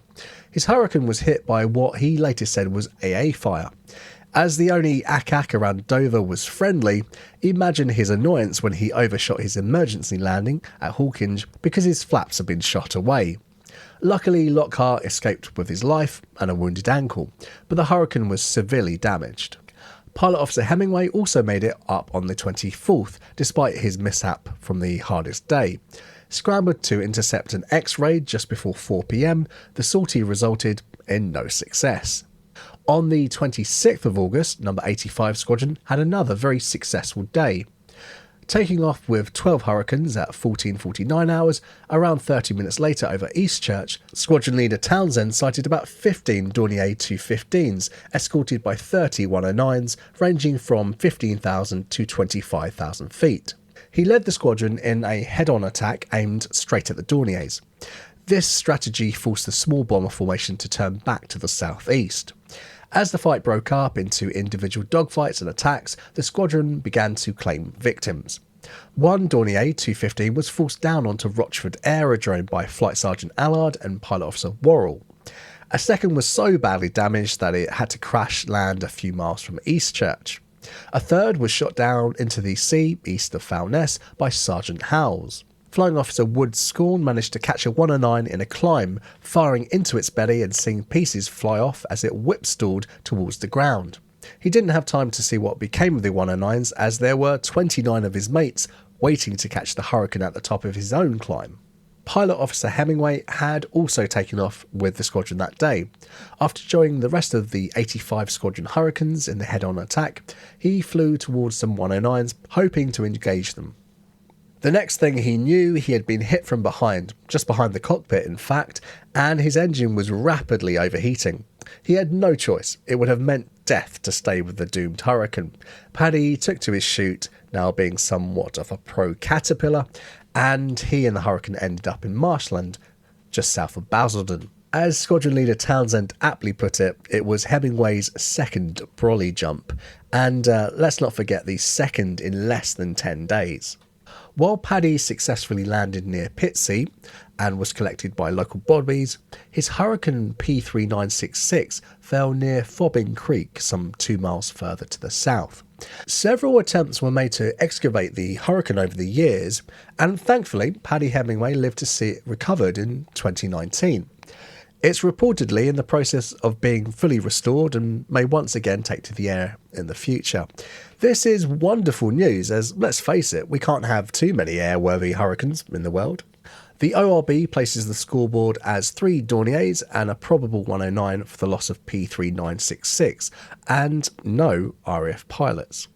Just after 4 PM on the 28th of August, 10 number 85 Squadron Hurricanes took off to patrol Tenterden, but were quickly vectored to intercept Raid 15.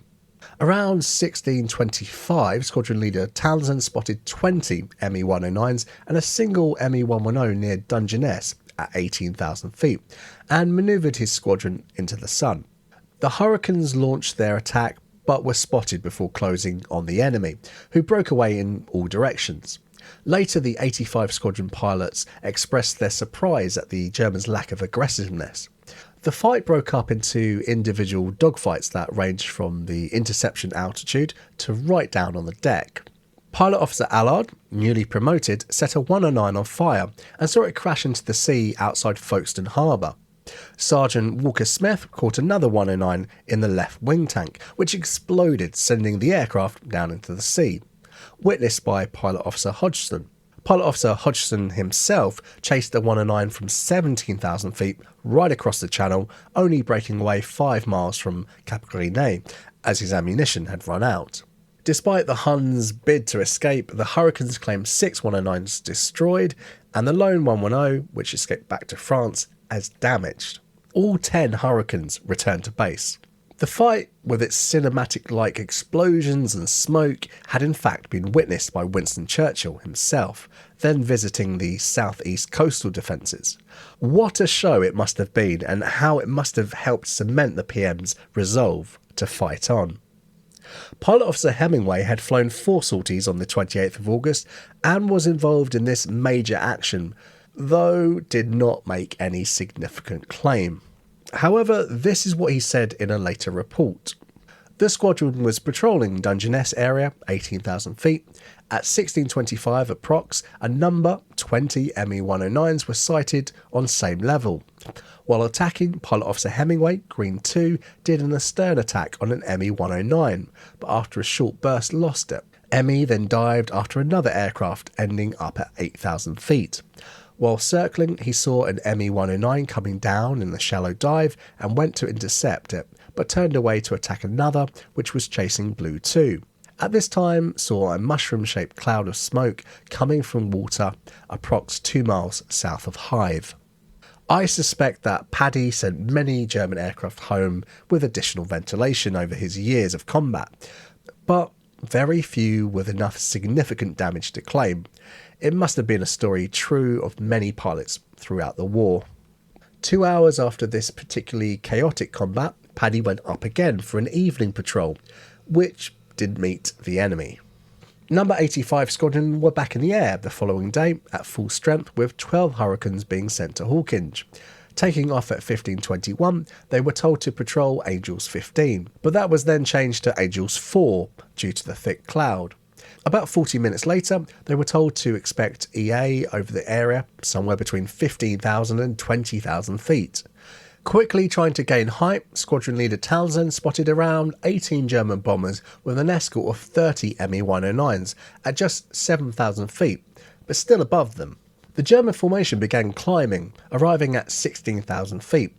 While pursuing these 50 aircraft over the Beachy Head Hastings area, the Hurricanes then came across a larger formation, a mix of HE-111s, Dorniers and escorting 109s and 110s.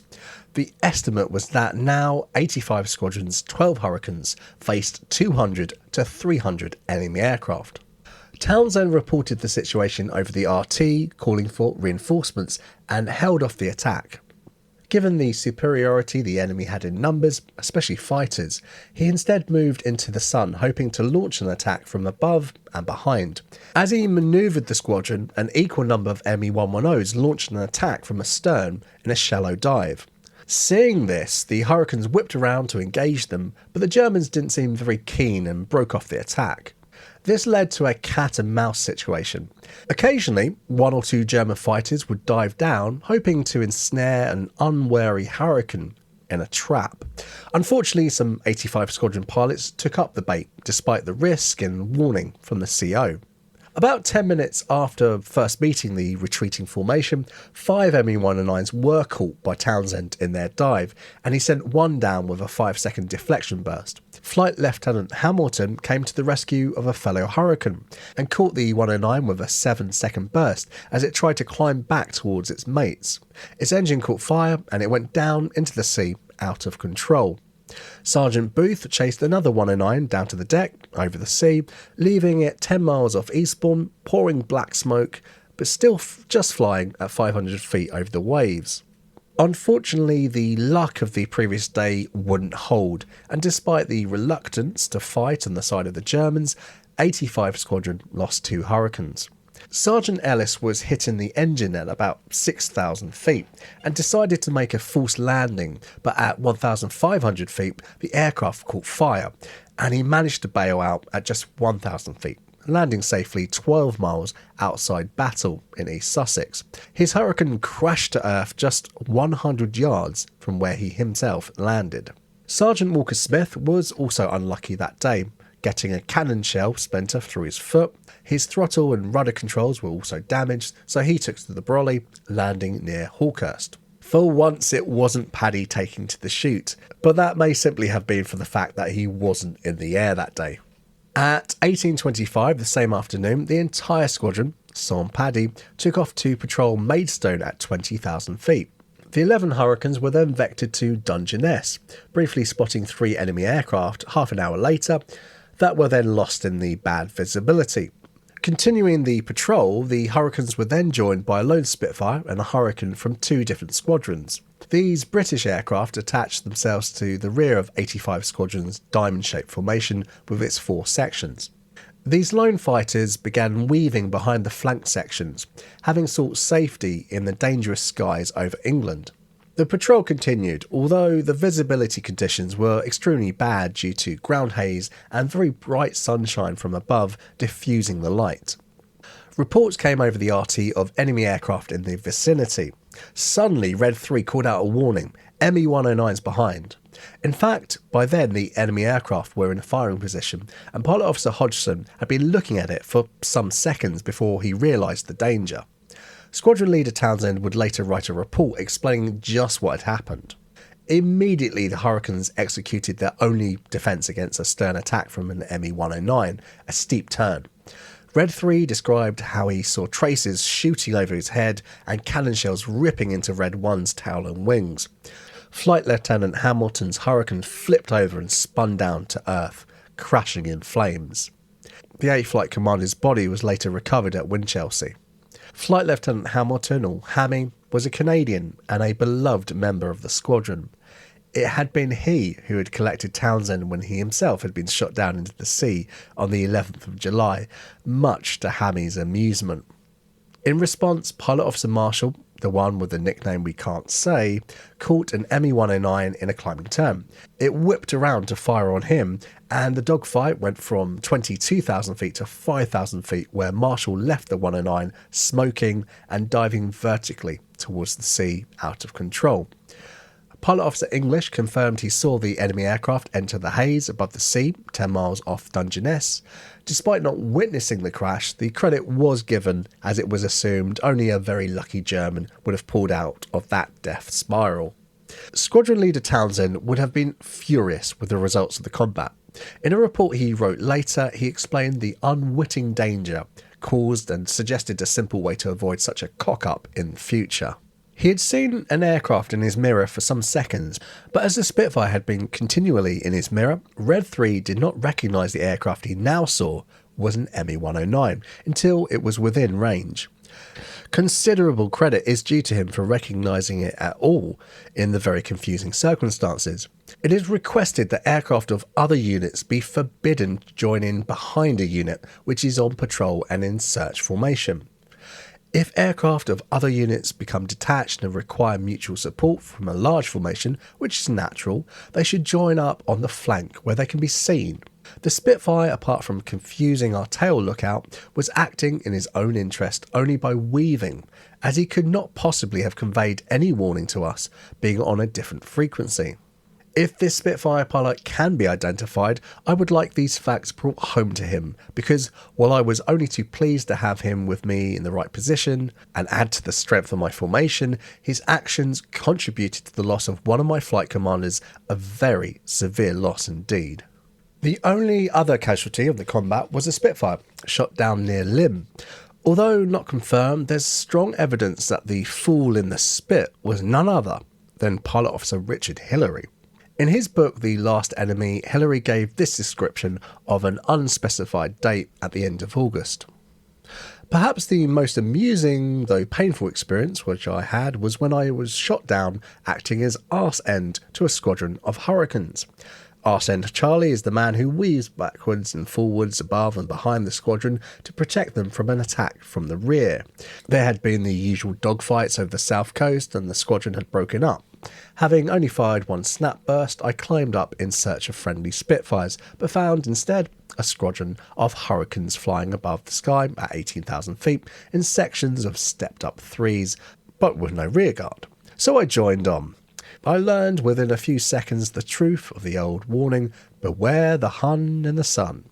I was making pleasant little sweeps from side to side and peering earnestly into my mirror when, from out of the sun and dead astern, the bullets started appearing along my port wing. There is an appalling tendency to sit and watch this happen without taking any action, as though mesmerised by a snake, but I managed to pull myself together and go into a spin, at the same time attempting to call up the Hurricanes and warn them, but I found that my radio had been shot away. Hillary was actually credited with one 109 destroyed in that evening's action, but as Townsend stated, no doubt led to the death of a fellow RAF pilot. I can just imagine Peter Townsend reading The Last Enemy, perhaps in research for his book in 1970, and thinking, that's the bastard that did it. But of course, by that time, Hillary was dead 27 years, along with his navigator, while training in a Bristol Blenheim night fighter. The following day, the 30th of August, would be one of 85 Squadron's most successful days. Just after 11 a.m, the 11 Hurricanes, including Pilot Officer Hemingway, were the first to intercept a German raid coming in over Dungeness. It consisted of around 50 HE-111s and nearly 100 ME-110s and 109s above, acting as escorts. Squadron leader Townsend positioned his force into the sun and then attacked the hindquarters head-on. The result was deemed very effective, with their loose formations being broken up. Townsend remarked that this new and very dangerous tactic was much more effective on these hindquarters than it had been on the Dorniers attacked on the 26th. As the initial attack broke up into individual dogfights, Townsend also noted that the enemy aircraft, particularly the Me-110s, seemed less than enthusiastic. Their fire was erratic and often random, with no obvious targets. Also, the Me-110s seemed to want to stay above 16,000 feet. This may have been because lower down, especially around 5,000 feet, the rotor-equipped Hurricanes were shown to be as fast as the twin-engine fighter when its boost cutout was pulled. In total, the squadron claimed 6 Me-110s destroyed and 2 hindquarters, another 2 Me-110s as probables, and 4 enemy aircraft damaged. Pilot Officer Marshall, let's not say his nickname, was badly shot up and had to jump, landing near Ashford. Paddy Hemingway was also part of this fight, flew another 4 sorties later that day, but none of them bore any Hun fruit. His luck was about to change the very next day, but the squadron would take a huge hit too. On the 31st of August, the Luftwaffe targeted 3 RAF airfields, Debden, Hornchurch and Croydon. At 12:55 hours, 12 Hurricanes were quickly scrambled from Croydon and bombs began falling on the aerodrome as they became airborne. About 15 minutes later, the squadron intercepted the enemy at 9,000 feet, a mix of about 50 Dorniers, Me-110s and 109s, as they were withdrawing to the southeast. Squadron leader Townsend attacked 2 109s, shooting one down out of control and probably destroying the other one.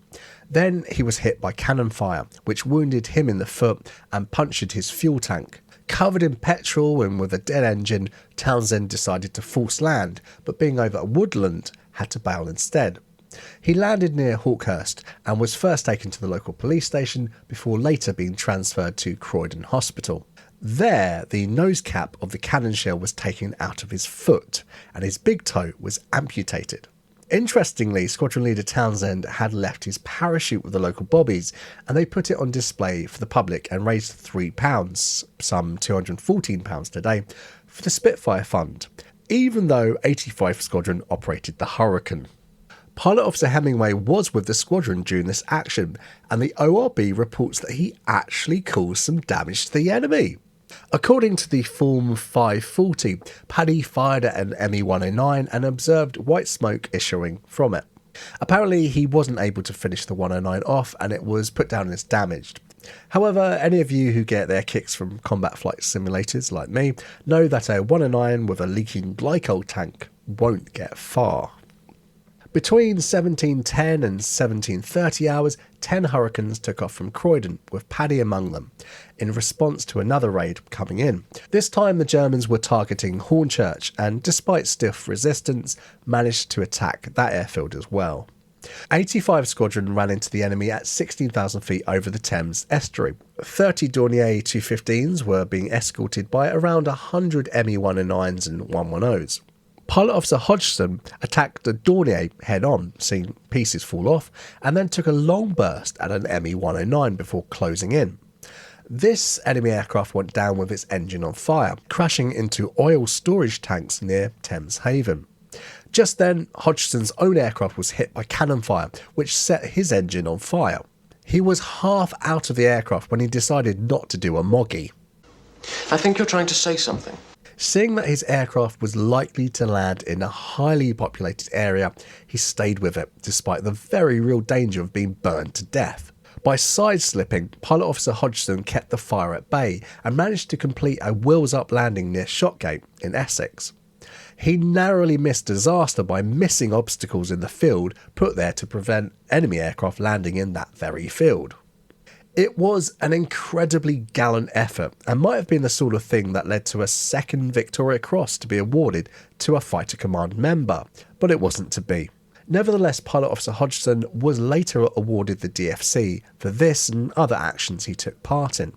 9 Hurricanes, including Pilot Officer Hemingway, were sent up at 19:17 hours to try and catch the snaffle of balloon-busting Me-109s, an interesting form of attack by the enemy that had occurred earlier that morning too.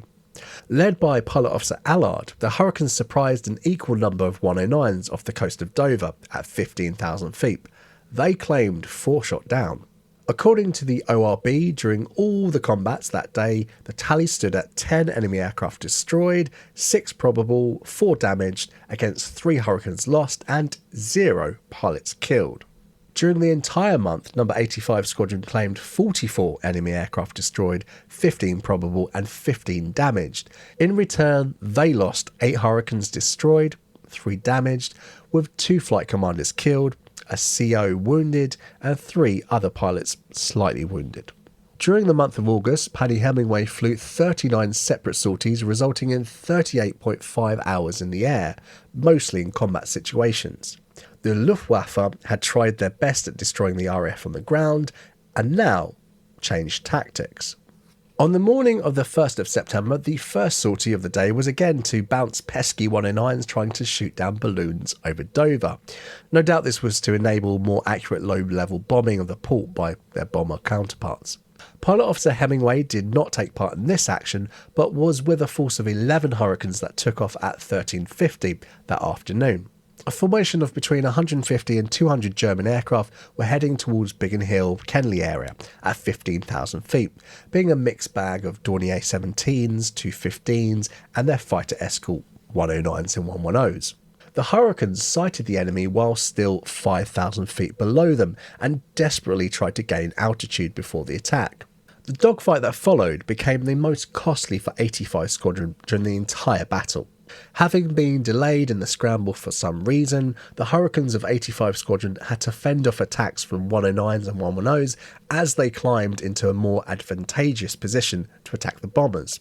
Holding their formation, they eventually got into the sun and made beam attacks across each of the bomber formations, which Pilot Officer Allard was able to do 3 times.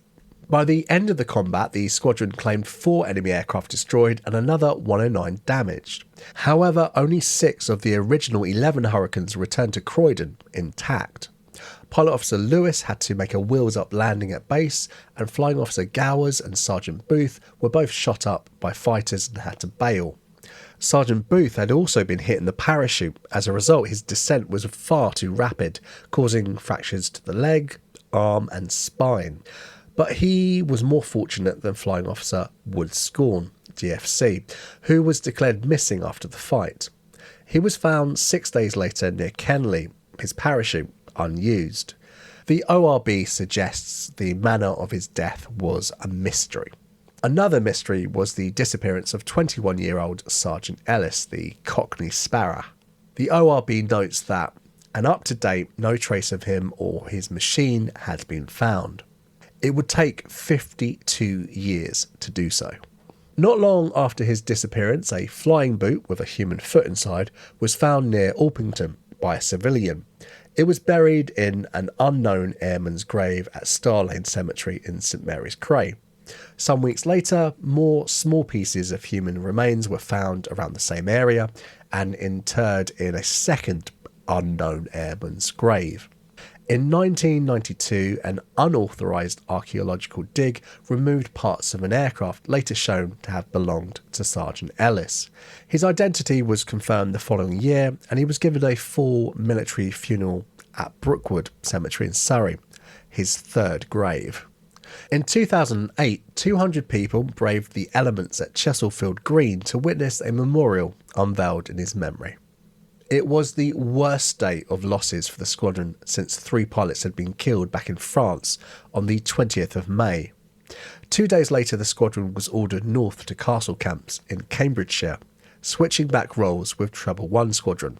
After arriving, the day was spent flying Triple 1 Squadron aircraft down to Croydon and bringing 85 Squadron spare aircraft back up to Castle Camps.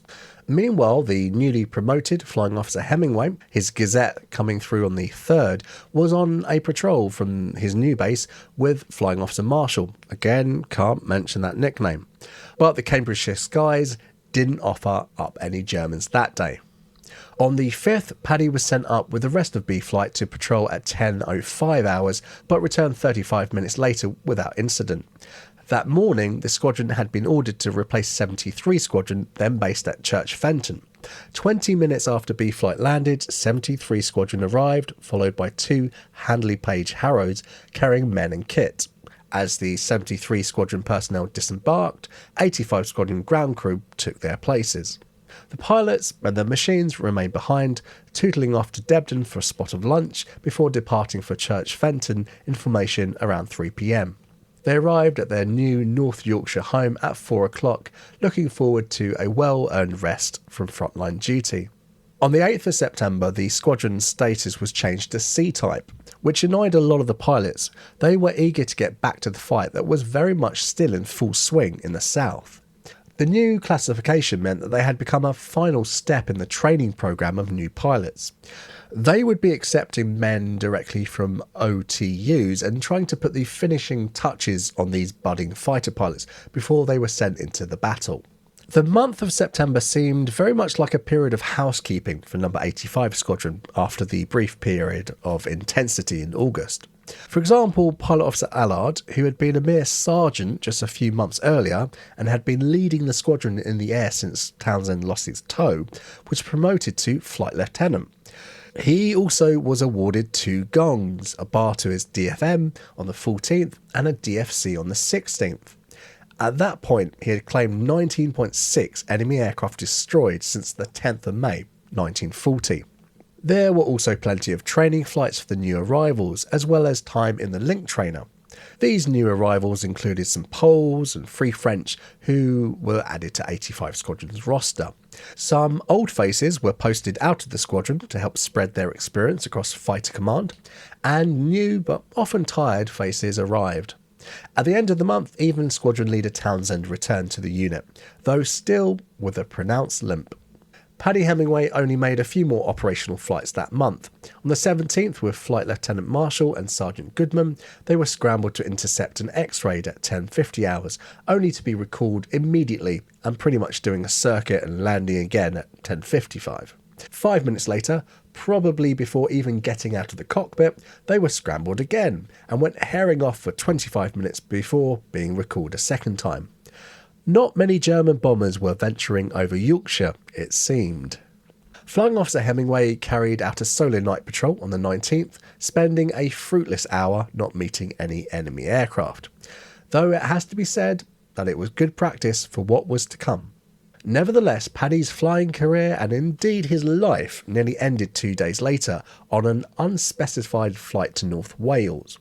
On the 22nd, Flight Lieutenant Allard and Flight Lieutenant Marshall took off with Flying Officer Hemingway bound for RAF Sealand, which was an important training hub with connections to conversion training on Douglas Havocs. However, the trio didn't stay long as they attempted their return flight the same day, but were caught in bad weather.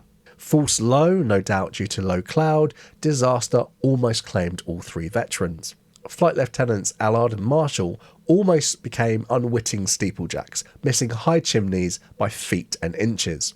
In the end, Flight Lieutenant Allard forced landed near Clitheroe, while Marshall and Hemingway landed near Burnley, with Hemingway actually finishing up on the side of a mountain. All 3 Hurricanes were damaged, but thankfully all 3 men survived. A week later, perhaps to demonstrate that they had only been defeated by the unpredictable British climate, the 3 pilots took part in what the ORB described as precision air drill. This just goes to show that after nearly a year in a frontline squadron, Paddy Hemingway had become an expert in his craft. The act was repeated on the 30th when Squadron Leader Townsend joined the trio in the drill, the first day he'd been airborne since his unfortunate argument with a cannon shell on August 31st.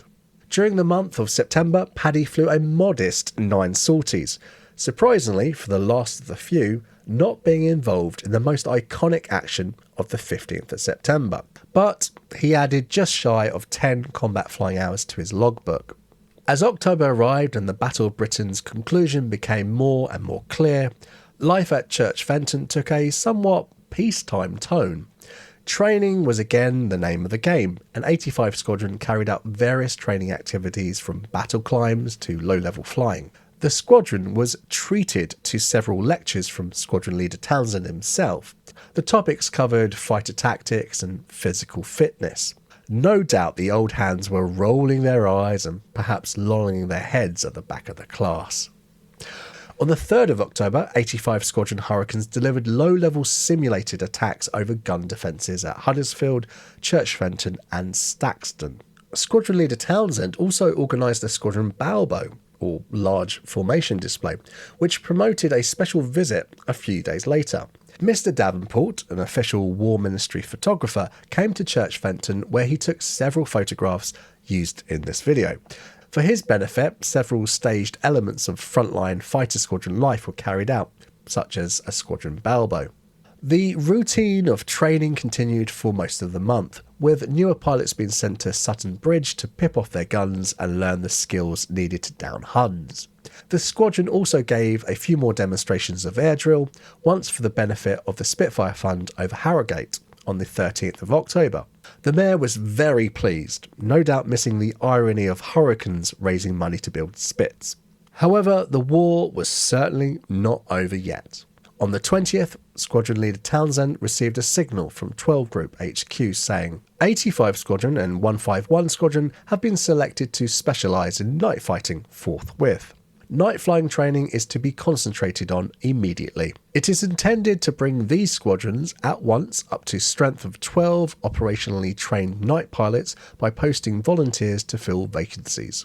The ORB notes that although Squadron leader Townsend and the lads were delighted that they might get back into the fight, night fighting in Hurricanes was going to be a tricky task to carry out. The following day, another signal arrived, this time from Wing Commander Fuller Good. I enclose an extract of a letter received from number 11 Group in reference to 85 Squadron Bag. To date, it appears that your squadron has conclusively destroyed 141 enemy aircraft and probably damaged a further 64 enemy aircraft. This is an exceptionally fine record, and I am endeavouring to get the AOC to write to you and congratulate 85 Squadron on its great fighting spirit, keenness and esprit de corps. Yet again on the 22nd, a third signal arrived, ordering the squadron to curtain in Lindsay. The squadron's ground crews departed on the 23rd in 2 Bristol Bombays, while 14 Hurricanes were flown out by their pilots, including Flying Officer Hemingway. Due to the need for night operational pilots, many of the additional pilots hanging around Church Fenton were simply posted to other units. This included a couple of the French pilots who didn't really have the language skills for dealing with a controller. Number 85 Squadron were back on ops almost immediately after arriving at their Lincolnshire base, and as Flying Officer Hemingway was scrambled at 15:45, it was the first operational flying he'd done in over a month. Of course, the 25-minute patrol didn't result in any Germans in his gun sight. However, the bulk of their new role as night fighter pilots was to take place at the satellite aerodrome near Caister, about 11 miles to the east. No sooner had the pilots left for Caister on the 25th of October, they were back at Curtin and Lindsay to meet the AOC, Air Vice Marshal Lee Mallory, and Secretary of State for Air, Sir Archibald Sinclair. As soon as the top brass had finished congratulating them and having a slap-up bill, by wartime standards, the pilots were off back to the satellite field. However, it wasn't all as far away from the war as you might imagine. The very next day, the 27th of October, a Heinkel 111 passed low over Caister at about 1800 hours and started shooting the place up. Squadron leader Townsend, Pilot Officer de la Bouchière and Flight Lieutenant Marshall sprinted to the Hurricanes and took off. Flight Lieutenant Marshall, again I'm not mentioning his pet name, caught the German in cloud and emptied an entire complement of ammunition into him. The Heinkel fought back, but his rear gunner was apparently a very bad shot. Marshall lost it in cloud, but it was later confirmed by searchlight crew that an aircraft had crashed into the sea at 1810 hours. However, later secondary sources suggest the Heinkel was only damaged. Just before Marshall had attacked him, the Heinkel had dropped a stick of bombs near Curtin and Lindsay, hitting number 1 hangar and destroying the orderly room and adjutant office. No one was hurt. But this incident highlights the fact that number 85 Squadron had been attacked in nearly all of its assigned bases since the 10th of May. For example, L'Île Seclin, which was attacked on several occasions, Merville, Debden suffered 3 attacks, Croydon 2 attacks, and now Curtin and Lindsay. Thankfully, only one man had died, a cook at L'Île Seclin. Flying Officer Hemingway also flew a night patrol 3 hours after this combat, but the 45-minute flight didn't result in contact with the enemy, obviously. On the 28th of October, Sergeant Goodman would participate in No. 85 Squadron's last official engagement of the Battle of Britain. Pilot Officer Hodgson would actually make the last claim in 1940, and ME-109 probably destroyed, claimed on the 5th of December. Sergeant Goodman's achievement is to be praised, seeing that it was a full night interception in a hurricane. Not being adapted for night flying, the major issue with the aircraft was its exhausts, which would have spoiled the pilot's night vision, which he needed as he had no radar aboard. Goodman spotted the German bomber, which he couldn't identify, at 12,000 feet south of Binbrook. He was fired upon by the rear gunner and actually used this as an aiming point, soon silencing him. The EA turned steeply away and was last seen entering cloud at 3,000 feet. Although he could not claim it as a probable, it was at least very badly damaged. Again, Flying Officer Hemingway had been flying that day, but 10 minutes after being scrambled to intercept an X-raid at 1720, he was recalled. 3 days later, the Battle of Britain ended. Not that things changed too much for the pilots involved. However, reaching this historic bookend, we can reflect on Paddy Hemingway's achievement during the Battle of Britain and his qualifications as the last of the few. I've calculated that from the 10th of July to the 31st of October, the then Flying Officer John Hemingway took part in at least 82 sorties against the enemy, whether he found them or not. This represents 79 hours and 25 minutes. During the battle, he was shot down twice, taking to his parachute on both occasions and surviving to fight another day, in addition to his participation in formation attacks, which would have been difficult to fully know the results of. He claimed 1 damaged 109. However, that was not the end of his war, and certainly not the end of his adventures. Now, if someone doesn't write a screenplay of this man and the men he fought with, it will be our loss. So here's a brief summary of what Paddy went through before victory was declared in Europe on the 8th of May 1945, just under 5 years since his first desperate day in France. Now, I told you this was going to be an in-depth video, so it might be time for that second cup of tea. Following the news that No. 85 Squadron would become a dedicated night fighter unit on the 20th of October, they received their first night fighter aircraft on the 3rd of January 1941. Unfortunately, it was the Boulton-Paul Defiant. The feelings were mixed, as was noted in the ORB. The prospect of losing the Hurricane was directly responsible for many impromptu aerobatic displays. As the squadron have since August 1938 been equipped with the Hurricane, the idea of flying Defiance and acting as taxi driver whilst an air gunner does the shooting comes rather hard at first. However, the general attitude is that if we could meet with more success on Defiance, the odd Hun would counteract our sorrow at having to part with single-seaters. On the 5th, the first of a series of air gunners arrived, Sergeant Cox from 11 OTU, marking the transition of No. 85 Squadron from a single-seat fighter squadron. The previous day, Squadron Leader Townsend and Flight Lieutenant Marshall, don't say the name, had tried out the Defiant and actually gave it favourable reports, remarking how well it handled. By that point, they had 5 aircraft on hand and the conversion process began for the entire squadron. Flying Officer Hemingway also tried his hand at flying the Merlin-powered Defiant, completing 2 hours and 40 minutes of night flying practice with Squadron Leader Townsend and Flight Lieutenant Marshall on the 17th alone. This was the only clear reference in the ORB that he had actually flown the type. That being said, the Hurricanes were going nowhere for now, and most operational flying was carried out on them. Having spent nearly 20 days learning to fly the Defiant, the squadron got another visit from Air Vice Marshal Lee Mallory on a snowy Wednesday, the 22nd of January 1941. He had an early Christmas present for them. No. 85 Squadron would be fully re-equipped, not with the Defiant, but with the DB-7. There was to be a bit of horse trading in order to make this possible. 85 Squadron would give their Defiants to No. 96 Squadron, who had the task of operating them, while 23 Squadron would be losing their DB-7s to No. 85 Squadron. The DB-7 was an American-built twin-engine aircraft that gave the pilot 8 Browning machine guns to engage the enemy with, while an AI operator sat behind to guide him onto contacts. It was to be called the Havoc by the Yanks, but became best known as the Douglas Boston. by the RAF. At this time, however, they were still referred to with the American moniker. The first of the new Havocs arrived at Debden on the 15th of February 1941, 85 Squadron having by then returned to their old base. It was the same day that the strangest story I've ever heard about World War II occurred, and Squadron leader Townsend talks about it in his book. It was probably one or perhaps more of these snares set up by RAF's 80 wing that led, on the night of the 15th of February, to a remarkable happening at Debden. With a few stray enemy aircraft about, I'd been sent up to patrol. A couple of hours later, the controller called me into land. "As soon as you can," he added. "The weather's closing in." Once I was down, he telephoned me at dispersal point. "It doesn't look as if there will be any more trade tonight," he said, "and the weather is getting worse. So 85 can now go to release." That meant we were free. But release or not, I invariably spent the night at the dispersal point. Except that night when, thanks to a recent dose of flu, I felt particularly exhausted.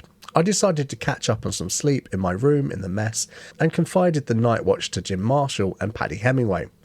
I bade them a peaceful night. In my bedroom, I lay back between the fresh clean sheets, for once relaxed and without a care in my head. Towards midnight, as I tuned in my Murphy portable radio, there came to my ears the distant throb of engines. It grew closer, and the familiar note made me think, an odd hindcall on the way home. Then the aircraft was overhead.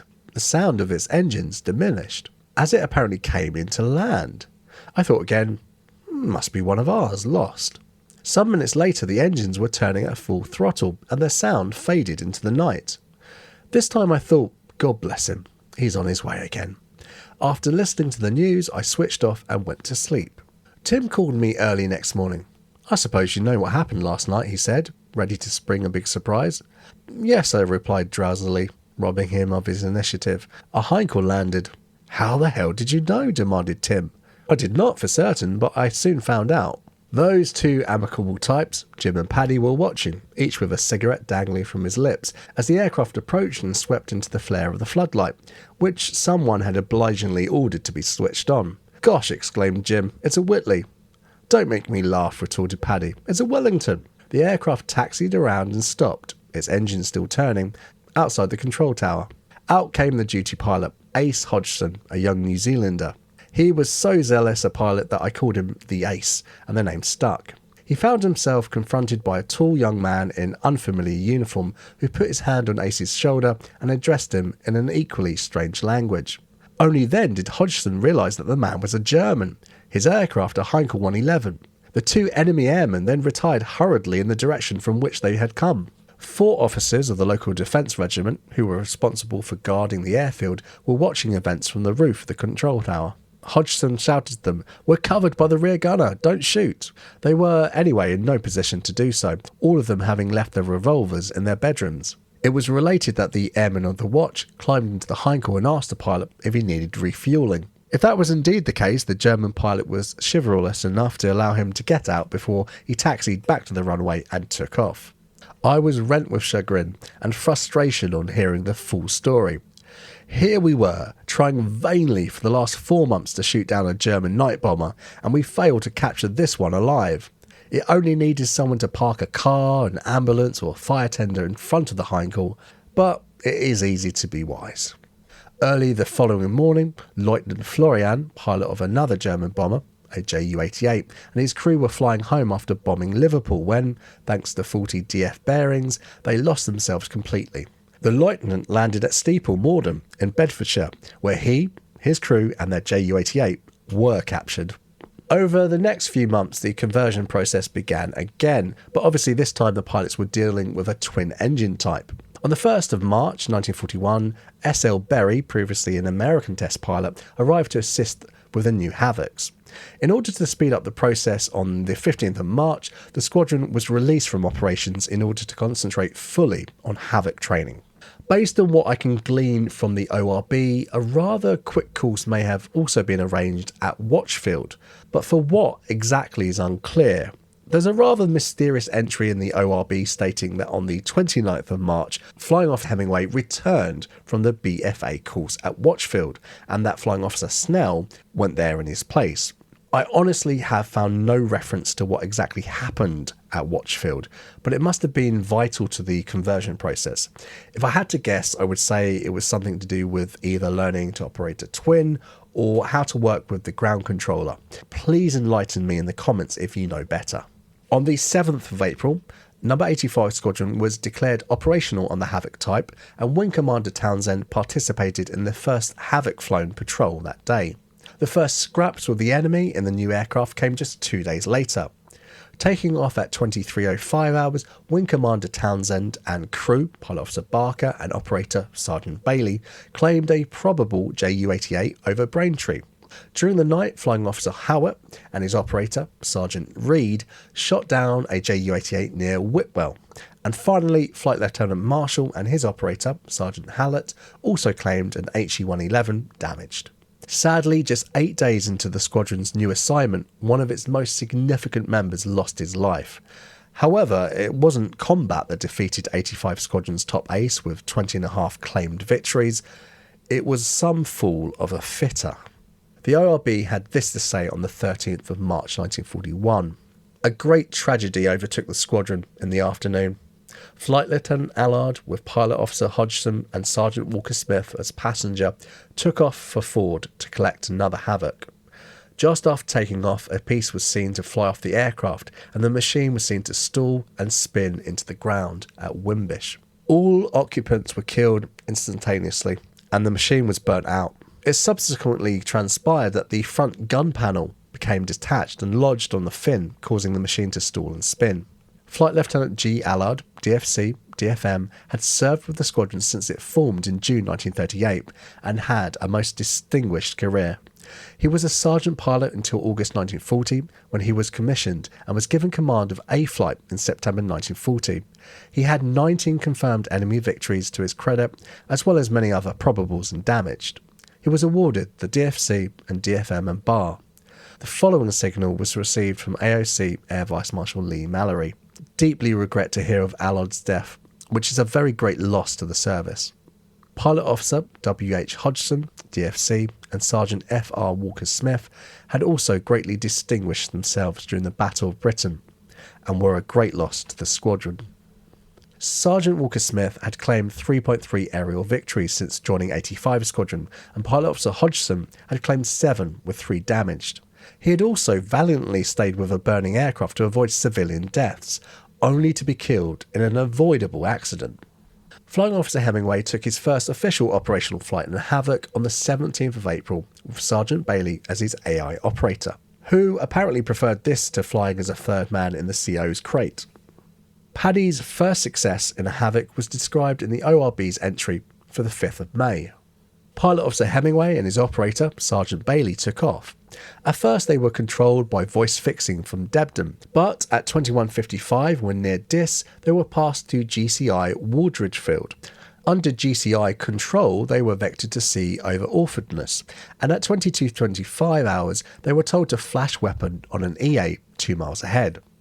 A blip was obtained at extreme range when both aircraft were at 13,800 feet.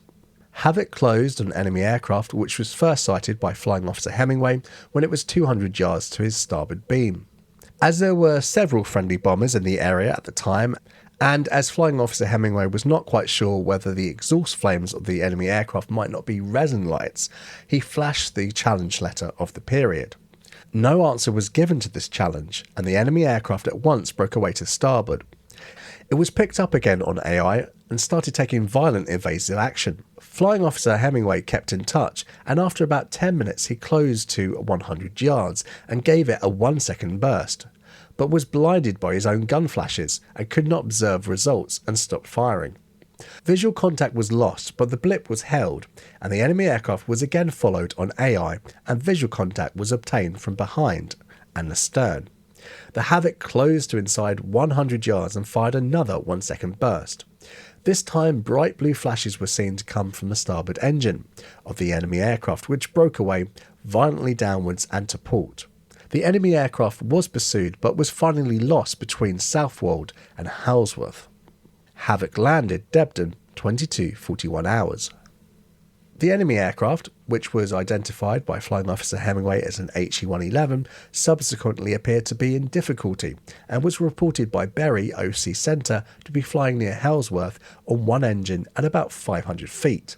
It then crossed the coast at Baldsea at about 300 feet, and almost immediately after, the second engine cut out. Orange flares were dropped, plots of the EA ceased, and it appeared to come down in the sea about 3 miles off the mouth of the River Deben. From this report, it seems very conclusive that Hemingway got his second full victory claim of the war, but it's always been recorded merely as a damaged Heinkel. On the night of the 7th to the 8th of May 1941, Flying Officer Hemingway had another successful night with the Havoc. In his after-action report, he said the following: "I took off from Hunsdon at 22:57 hours, and when near Orford Ness was taken over by GCI and put on to enemy aircraft flying 240 degrees north. Enemy aircraft was above me, and though GCI gave his height at 13,000 feet, it was actually at 15,000 feet. Operator kept me on enemy aircraft and I climbed after it, finally seeing it ahead and recognising it as an HE-111.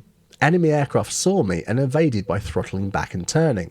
Operator got another blip on same enemy aircraft and I followed, getting visual at 350 yards.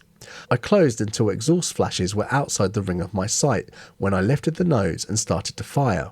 Enemy aircraft turned to port, starting to dive, and I passed over in the turn. My bullets, to wild, were bursting thickly in the fuselage from the rear gunner's position forward to the nose. I am sure the enemy aircraft was damaged. I searched again, but got no more blips."